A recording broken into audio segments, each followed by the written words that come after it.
Maverick News, the antivirus program for your mind. And now, the Freedom Reporters.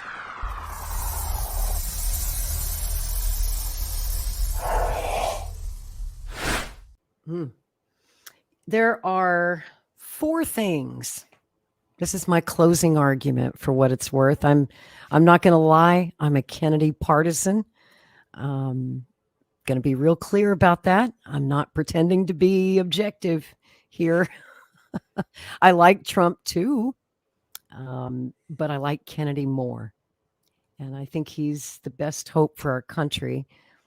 But mainly I'm voting for the person, not the party. I haven't voted as a Democrat in 27 years. I left the Democratic Party in 1996.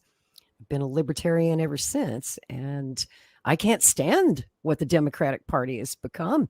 Believe me, it's going to hurt when I have to go change my voter registration to Democrat so I can vote for Bobby in the primaries. But I'm hearing thousands of comments on social media from Trump supporters saying that they plan to change their voter registration in the spring and vote for Kennedy. That's pretty amazing to me that Trump supporters are actually considering giving Bobby their vote. And I think that's very hopeful. I think it's great at a time when our country is so divided between left and right. We need a candidate who can bring left and right together, somewhere in the middle, from a position of reason and truth. And I can tell you, people, just from my own personal years of knowing Robert Kennedy, that I'm voting for the person here. I know he's a man of great integrity. And he won't lie to you. That much I can tell you. And I can tell you four things that you can count on Bobby to do. If he makes it to the White House, there are four things that Bobby will do that Trump will probably never do. And here's what they are. He will stop the flow of money and weapons to Ukraine immediately. That's number one, and that's a big one. That's World War III right there. We can end this as soon as we cut off the money and weapons supply. That war's over. The end. Number two, he's going to pardon Julian Assange. That's something Trump never did, and he never will. It was Trump who had Julian Assange arrested 4 years ago this week on April the 11th. That's when they took Assange out of the Ecuadorian embassy in London. Ever since, he's been sitting in a jail cell in Belmarsh prison, although he's been convicted of nothing. Nothing. He's dying in there.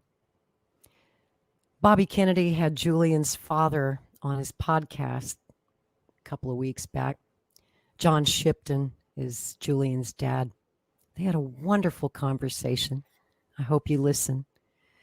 And at the very end of that conversation, Bobby said the magic words. He said, Julian Assange deserves a pardon.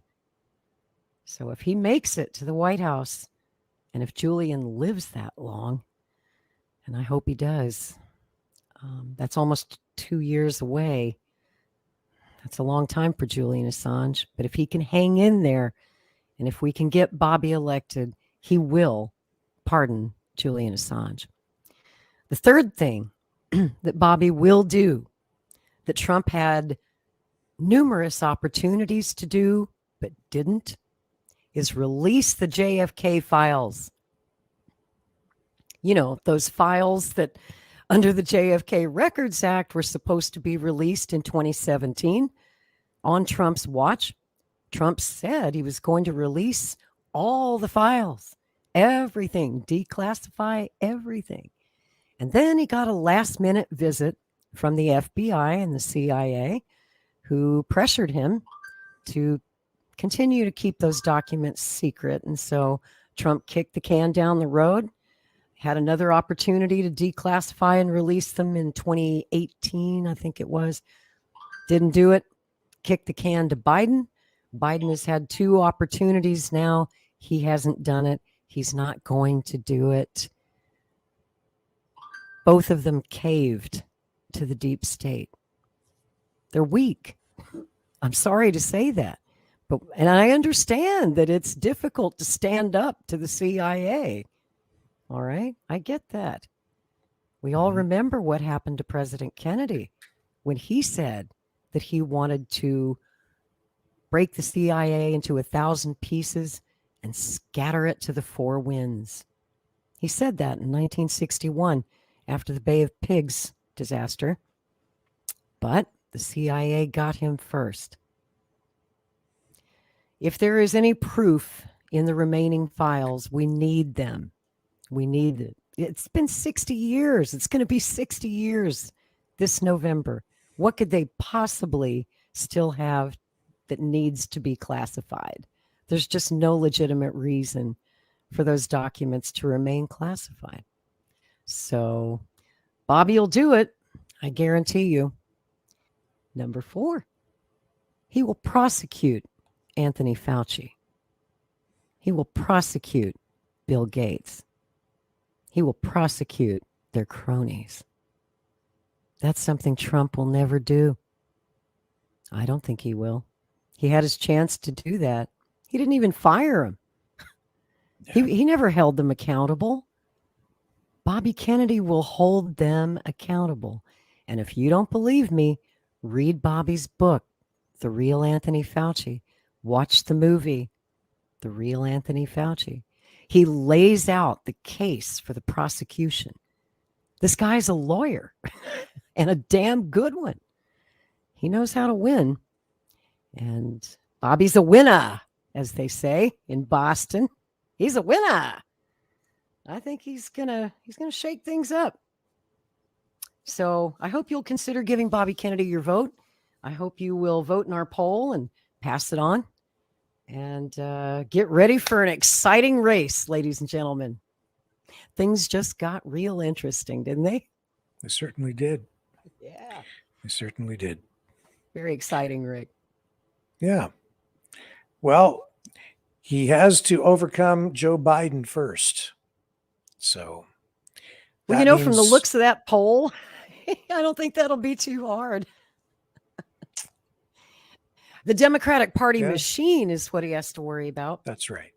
Yeah. You know, they won a lawsuit a few years ago, giving them the right to pick the nominee. The nominees in the Democratic Party, it's different from the Republican Party because they have super delegates. That's how the whole game is played in more recent years, is the super delegates actually do the choosing, not the voters.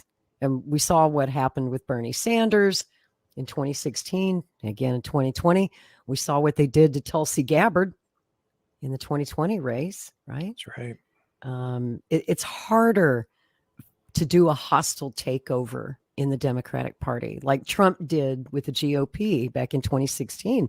When he took the party back from the neocons, it was beautiful.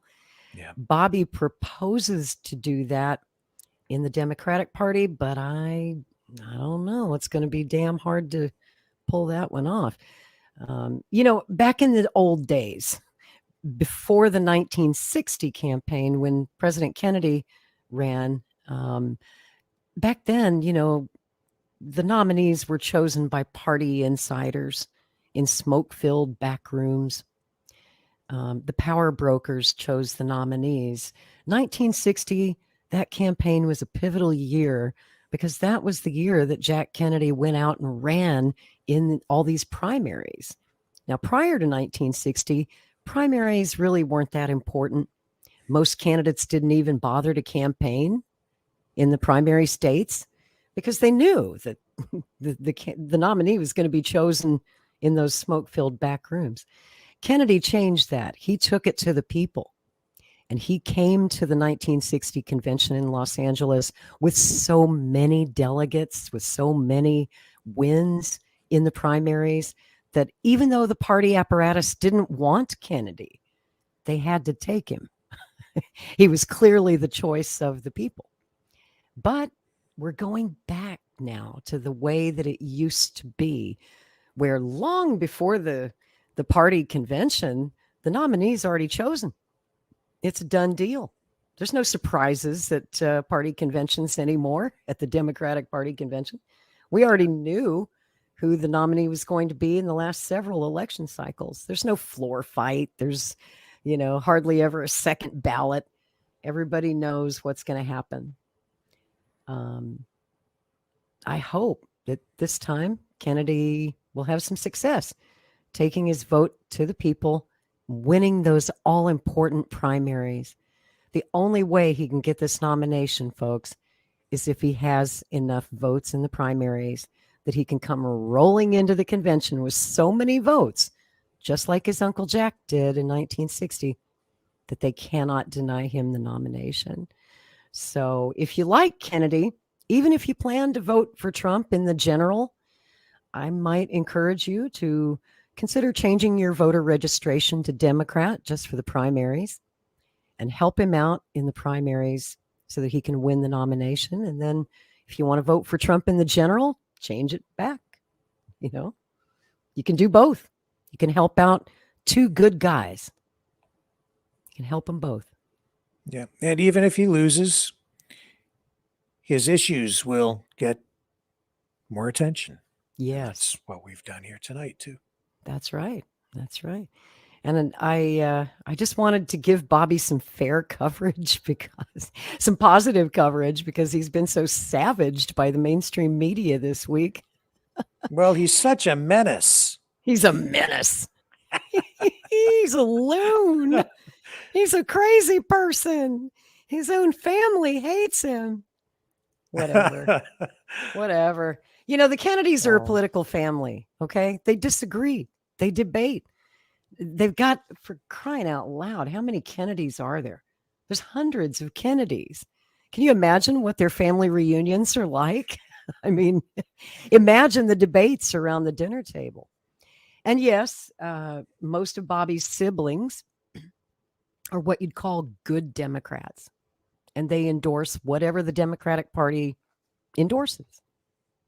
And so, yes, there has been a divide between Bobby and his siblings in recent years over not just the vaccines, but also the Sirhan parole. That was a big divide in the family, because RFK Jr. is of the belief that Sirhan did not kill his father. He believes that a security guard, a rent-a-cop who was there to protect Kennedy after the California primary, actually did the shooting. And his name was Thane Eugene Caesar. Google him. He looks like the most likely suspect to me, too. I have long believed that Sirhan did not kill Senator Kennedy. That man's been in prison now for 55 years. 55 years. For a crime he probably didn't commit. So Bobby's been advocating for his parole, and the parole board agreed last year, but Governor Gavin Newsom of California wouldn't let it happen. So Sirhan is still stuck in that prison. And the rest of the Kennedy family, though, except for one, I think one of his siblings, I think it was Douglas Kennedy, who does support parole for Sirhan. They don't believe he's a threat anymore to society, and that in his, I think he's in his late 70s now. I don't think Sirhan's going to be hurting anybody. They ought to just let him out. And the real killer, Thane Eugene Caesar, is dead. He died a couple of years back. So there will never really be justice for Robert F. Kennedy. And there may never really be justice for President Kennedy. I think his killers are probably dead.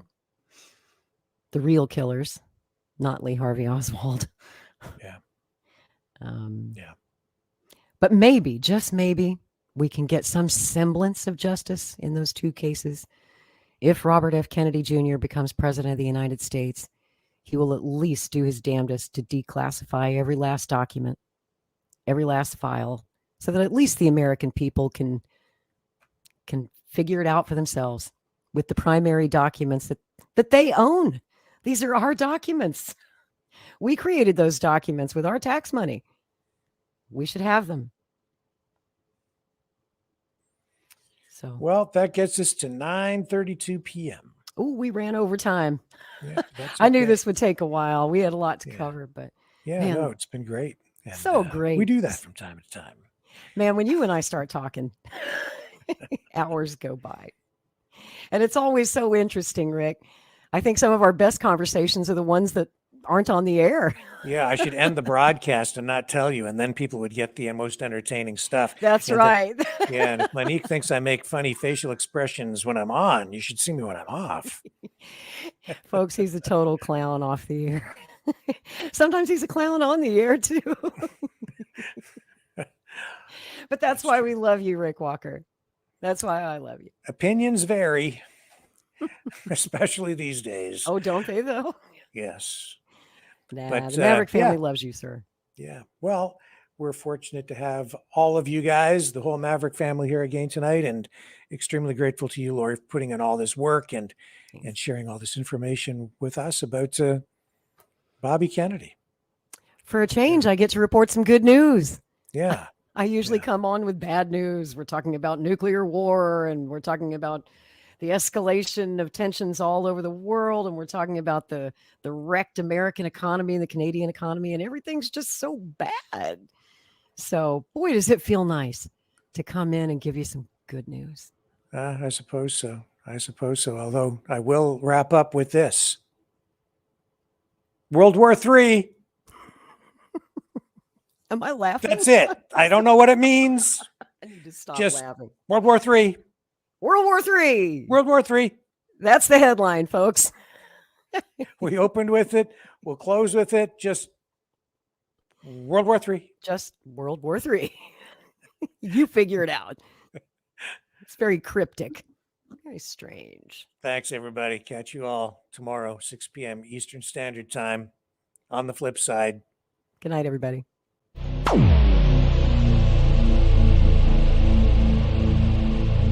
This has been a Maverick Multimedia production.